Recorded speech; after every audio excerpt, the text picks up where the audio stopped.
Assalamualaikum warahmatullahi wabarakatuh. Kembali lagi bersama saya Irna Mati Hasna. Saya guru IPA di SMP Negeri 9 Binamu, Kabupaten Jeneponto, Provinsi Sulawesi Selatan. Kali ini saya akan menjelaskan tentang materi biologi dengan tema sistem ekskresi pada manusia, tepatnya di proses pembentukan urin. Oke, selamat menyaksikan.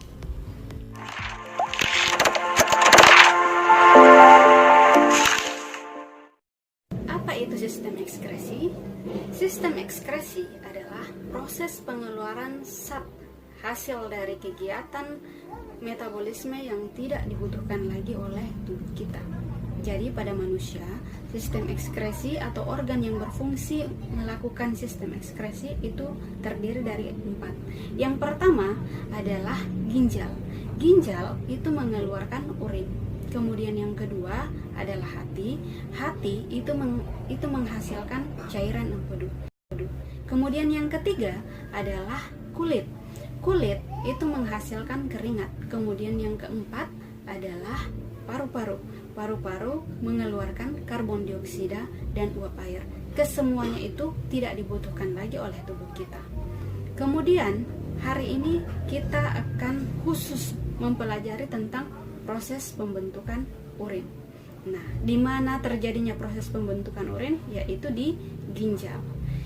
Pada pembelajaran yang pertama pada ginjal, kita akan membahas dulu tentang struktur ginjal.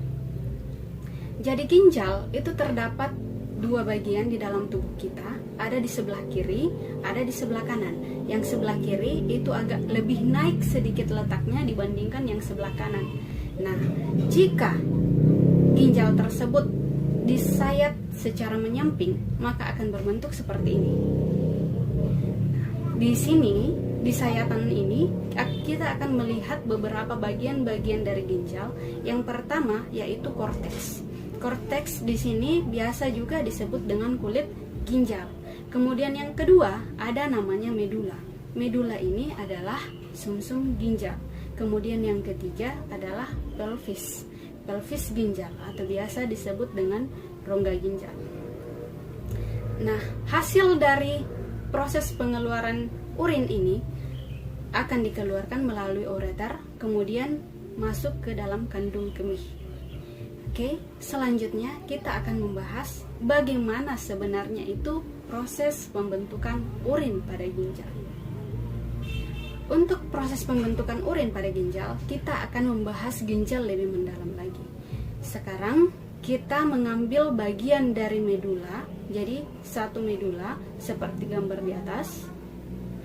Kemudian medula ini di dalamnya terdapat unit struktural yang berperan dalam pembentukan urin yang biasa disebut dengan nefron. Nefron itu terdiri dari beberapa bagian. Yang pertama adalah badan Malpighi, yang kedua adalah tubulus contortus proximal, dan yang ketiga adalah lengkung Henle, yang keempat adalah tubulus contortus distal, dan yang kelima adalah tubulus collectivus. Oke, sekarang kita perhatikan gambar yang di atas.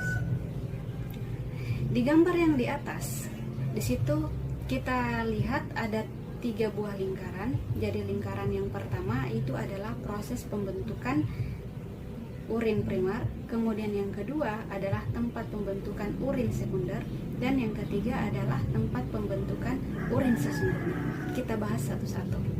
Di gambar terdapat 3 buah lingkaran. Lingkaran yang pertama yaitu terletak di badan Malpighi. Jadi di badan Malpighi ini di dalamnya terdapat gulungan-gulungan kapiler darah yang biasa disebut dengan glomerulus.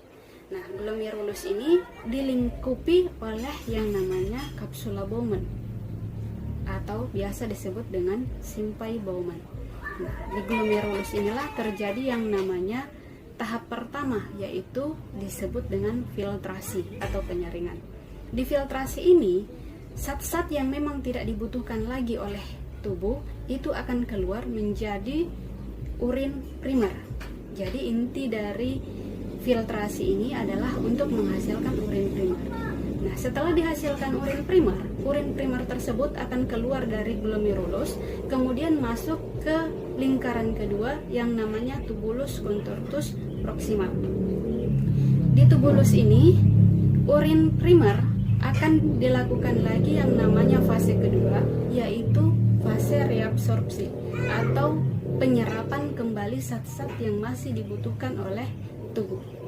Nah, sisa dari zat-zat tersebut yang sudah tidak dibutuhkan lagi oleh tubuh, itulah yang disebut dengan urin sekunder. Kemudian, urin sekunder ini akan keluar dari tubulus contortus proximal, lalu akan melewati yang namanya lengkung Henle. Lengkung Henle terbagi atas dua bagian, ada yang mengarah ke bawah dan ada yang mengarah ke atas. Yang mengarah ke bawah ini masih memiliki atau masih melakukan reaksi yang namanya reabsorpsi. Sedangkan yang sudah melewati lengkung Henle atau mengarah ke atas itu akan masuk di namanya tubulus contortus distal di lingkaran yang ketiga. Nah, disinilah terjadi yang namanya proses augmentasi. Di proses augmentasi ini akan ditambahkan zat-zat yang memang sudah tidak dibutuhkan oleh tubuh, misalnya hormon, zat antibiotik, zat obat-obatan yang sudah tidak dibutuhkan lagi, atau zat obat-obatan yang sudah berlebihan, maka akan dikeluarkan menjadi urin sesungguhnya. Nah, urin sesungguhnya inilah yang akan keluar dari tubulus contortus distal menuju ke tubulus collectivus. Lalu dari situ dia akan keluar melalui rongga ginjal atau pelvis renalis, kemudian keluar lewat urin, saluran saluran ureter, kemudian masuk ke kandung kemih.